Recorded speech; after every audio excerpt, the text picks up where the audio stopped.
Oi pessoal, então a gente vai continuar falando de organização administrativa e agora a gente vai falar das empresas estatais. As empresas estatais, elas são todas as pessoas jurídicas de direito privado que exercem uma atividade econômica ou comercial, principalmente, ligadas à administração indireta.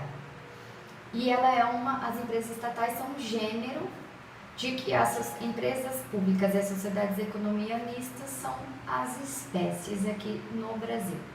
As características comuns a essas duas espécies de empresas estatais brasileiras, a primeira é que se trata mais, apesar de ser de direito privado, nós podemos visualizar como um direito misto, porque elas se submetem a algumas regras do regime de direito público. Por exemplo, elas sofrem com o controle externo pelo Tribunal de Contas, Poder Legislativo, Poder Judiciário, Poder Executivo. Elas então têm o dever de prestar contas. Elas devem realizar concursos públicos para a contratação dos seus agentes públicos, que serão empregados públicos, portanto, submetidos ao regime seletista, a CLT, e não a um estatuto, como servidores públicos estatutários. Elas devem realizar licitação para compra de bens e serviços. E aqui a gente faz uma observaçãozinha, anotem no material de vocês. O produto que eles deverão comprar é para o fim finalístico dessa empresa estatal, não há necessidade de licitação. Então, para a finalidade dessa empresa. Então, por exemplo, temos uma empresa pública, um restaurante, em forma de restaurante. Qual que é o fim desse restaurante? Servir refeições. Para a compra dos insumos, para a produção dessas refeições, então, para a realização desse fim, que é vender essas refeições, ela não precisa fazer licitação. Por quê? Porque isso oneraria, deixaria mais caro, demoraria a compra desses insumos e ela tem finalidade econômica. O que isso quer dizer? Quer dizer que ela trabalha no comércio, ela tem essa finalidade de comercializar, de economia, e ela teria então seria prejudicada em relação aos concorrentes, que poderiam então vender mais barato, por exemplo. Tudo bem?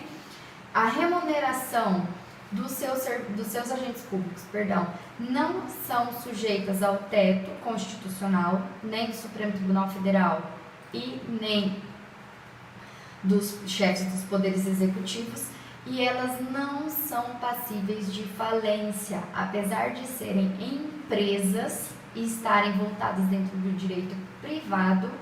A lei que regulamenta, o Estatuto da Falência, lá no artigo 2º, inciso 1º da Lei 11.101 de 2005, é bem claro que exclui as empresas estatais da falência. Elas só podem ser, então, extintas por autorização legal. Então, é isso sobre as empresas estatais, e daqui a pouquinho a gente vai falar especificamente de empresa pública e sociedade de economia mista.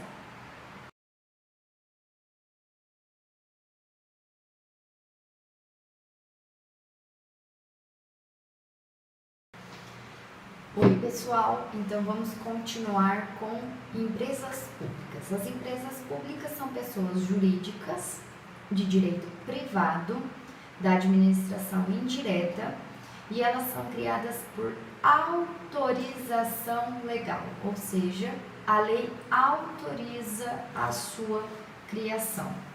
Não a cria diretamente como as autarquias e as fundações. E elas podem assumir qualquer forma empresarial admitida no direito brasileiro. Então, elas podem ser uma sociedade limitada, sociedade anônima, sociedade por comandita e assim por diante. Elas podem ter qualquer forma organizacional. As principais, então, empresas que a gente tem nesse setor, desse tipo, são o BNDES, os Correios, a Caixa Econômica Federal, a Infraero, a Embrapa, são todas empresas públicas. A criação delas, então, vamos para as características. A criação é autorizada por lei, quer dizer que a lei, ela autoriza a criação dessa empresa estatal. É expedido um decreto e esse decreto, que constitui, é o ato constitutivo da empresa pública, ela é levada, então, à junta comercial da jurisdição em que ela será instalada e esse estatuto é registrado junto à junta comercial, como uma empresa privada faz para passar a existir. Então, ali no material de vocês, eu trouxe as características, eu peguei elas do Alexandre Maza, porque eu acho que está completo e vocês vão conseguir entender melhor do que eu ficar fazendo vários recortes, e está explicando bem certinho esse registro dos atos constitutivos na junta comercial. O capital da empresa pública, ele é totalmente, exclusivamente público, diferente da sociedade de economia mista, em que ele será em maioria público, que a gente já vai ver, tudo bem? Então, o capital é todo público. As empresas públicas, se precisar de uma demanda contra elas, é na Justiça Federal. Então, a Justiça Federal, a vara pública federal, então, é quem vai receber as demandas contra ou da própria empresa pública. E bem tranquilo, bem fácil, e a gente já volta com as sociedades de economia mista.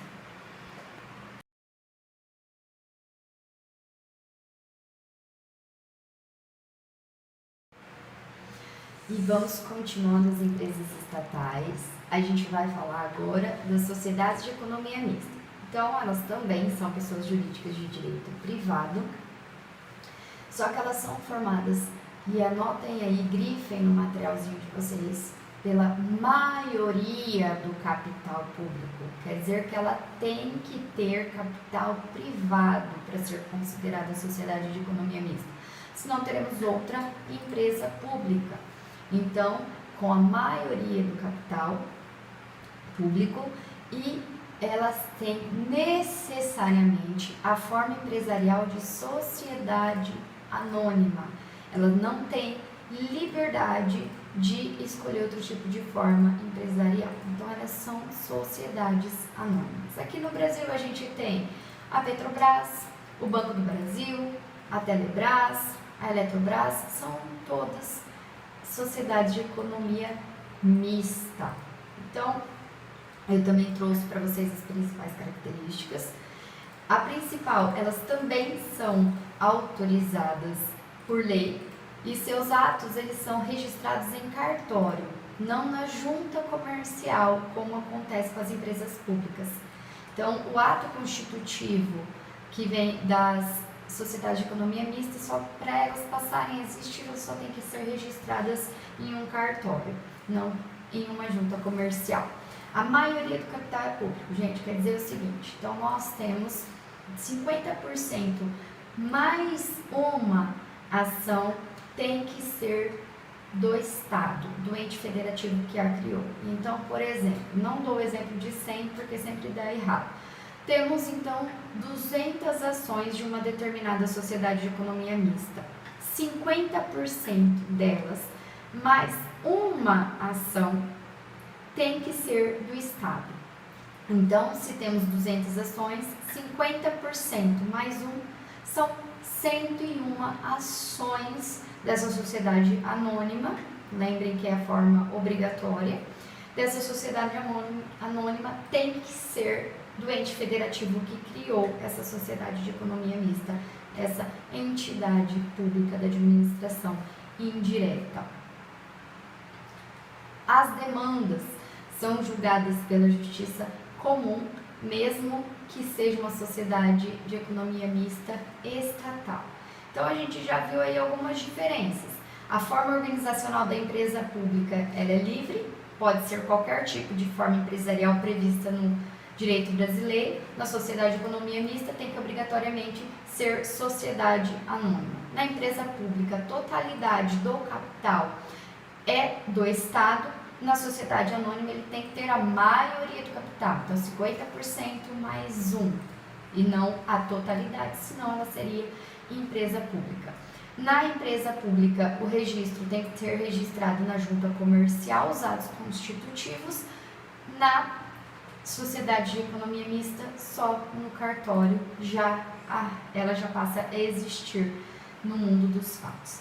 Gente, vocês vão encontrar também algumas doutrinas que trazem sobre as empresas subsidiárias. Empresas subsidiárias são, então, aquelas que estão ligadas a uma matriz. Nós temos um holding, que nem a Petrobras, é muito comum nisso. Ela tem a Petrobras Distribuidora, a Petroquisa, a Petrobras Biocombustível, a Gaspetro. Então, ela tem a matriz, que é a Petrobras, e empresas subsidiárias que realizam serviços afins. Ok? Então, um abraço. Daqui a pouco a gente vai falar um pouquinho de entidades paraestatais ou terceiro setor.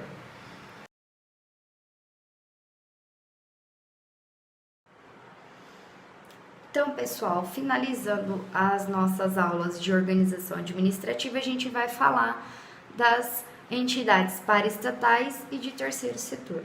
As paraestatais, elas são pessoas jurídicas de direito privado que colaboram com a administração pública. As mais conhecidas são as do sistema S, o SESI, o SESC, o SENAI, são todas entidades paraestatais, são serviços derivados de sindicatos que prestam, então, serviços de utilidade pública. Eles não são subordinados ao Estado, não pertencem ao Estado, apesar de serem autorizados a sua criação por lei. Eles têm algumas regrinhas, eles têm que realizar licitação, só que a forma da licitação ela é prescrita no regimento interno desse próprio serviço, dessa própria paraestatal. Não tem necessidade de seguir a Lei 8.666. Ela é custeada pelas contribuições sindicais, então, dos sindicalizados. Não tem fins lucrativos e demanda ainda assim algum controle estatal. Então, ela tem um regime misto também. O terceiro setor também são pessoas jurídicas privadas. Só que chama terceiro setor porque ela não pertence ao primeiro setor, que são as entidades governamentais, e nem ao segundo setor, que são as empresas e outras entidades privadas com cunho econômico, como aconteceria com as paraestatais, que elas derivam de sindicatos de áreas empresariais. Mas elas exercem serviços de utilidade pública, por isso que o setor público, o poder público, eles incentivam essas entidades. Inclusive, quando possível, eles ajudam financeiramente essas entidades do terceiro setor. E nesse caso, quando a verba é pública, e a gente vai ver mais para frente nos contratos públicos, quando a verba é pública, na licitação, eles vão ter o dever de referente a essa verba, o que eles forem fazer, licitar. Quem são esse terceiro setor? As organizações sociais. Então, também é uma entidade de iniciativa privada, sem fim lucrativo, que precisa de autorização para que a lei autorize, então, que o Estado dê alguns privilégios pelo serviço social que eles desempenham. As organizações sociais de interesse público, aí no material de vocês tem a legislação referente a cada uma. Então, vocês deem uma lida. E por exemplo, as OCIPs também não têm fins lucrativos, é de iniciativa particular e elas realizam serviços que não são exclusivos do Estado. Então, a gente encerra aqui organização administrativa e a gente vai começar na nossa próxima aula, agentes públicos. Gente, um abraço!